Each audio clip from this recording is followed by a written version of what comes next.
It was quite strange. It was a real mix of feelings because as I was coming towards the end of writing New God, the last Cherub book, there was part of me that was quite sad because I was kind of saying goodbye to these characters. And some of these characters almost feel real because I've been writing about them for almost 15 years.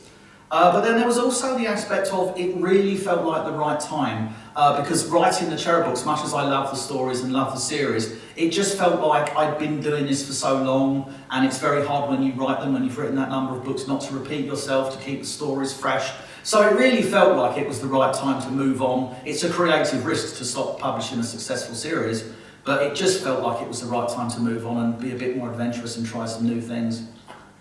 So often, when you meet people in life, they very often know what they don't want to do. I don't like my job, I don't like aspects of my life. But the difficult question is always like, what next? And when you ask people, and I know so many people who say, I would do this job, I would quit my job, but I don't know what else I want to do. And this is what's quite tricky for me. I've got a few ideas. I'd definitely really like to write a standalone novel because I've always written books in series, and I quite like the idea of doing a kind of big story that's encapsulated in a single volume. I'd be interested in screenwriting. I've thought about writing a book for adults. So there are lots of things that I'm interested in doing, but I have yet to sort of really pinpoint. And that's kind of what I'm doing at the moment, actually, is putting lots of thought into what I really want to do next. And that's interesting, isn't it? Because I believe we think successful people always have a plan.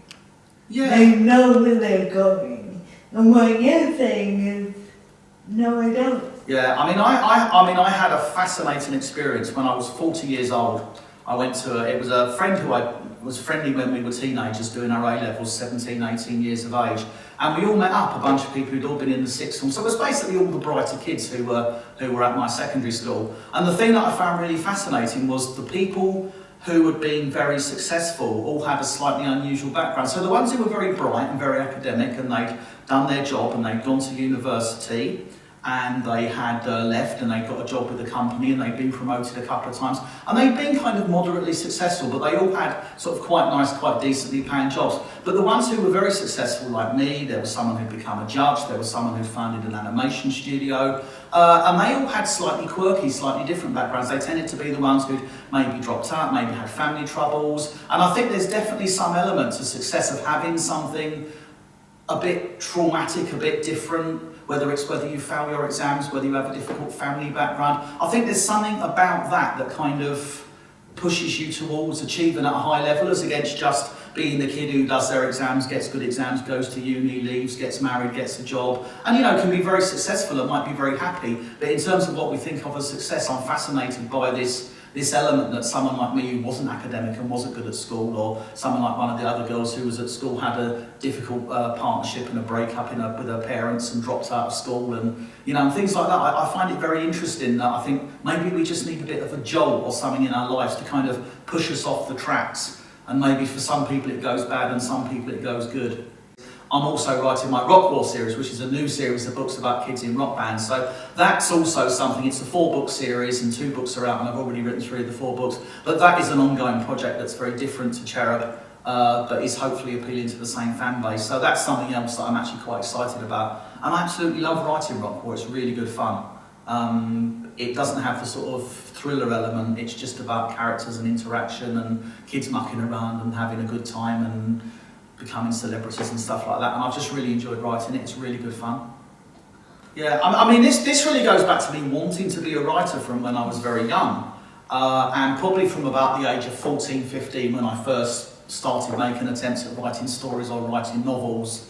I was very into quite serious, literary writers, Anthony Burgess, Martin Amis, Kazuo Ishiguro, and I was reading all those books and I really fancied myself as being this sort of serious, erudite, Booker Prize winning author of great serious novels.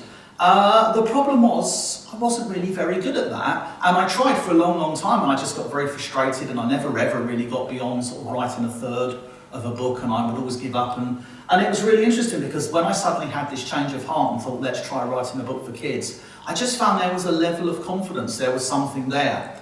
And it does fascinate me, why is it that I'm quite good at writing for kids, but I can't write the kind of literary novels that I would have loved reading when I was a young man or in my late teens. And I think one of the best quotes on that come from my niece, Sarah, She turned around to me once and someone said, you know, why do you write books for 12-year-old boys? And Sarah was in the room and she just snapped back and said, Robert, basically you are a 12-year-old boy. She was being cheeky, but it was kind of, there is an element of truth into it. I think I do have that kind of, mindset. I am single, I do live in a house, I do have a big scale electrics in my living room. I am a bit of a 12-year-old boy.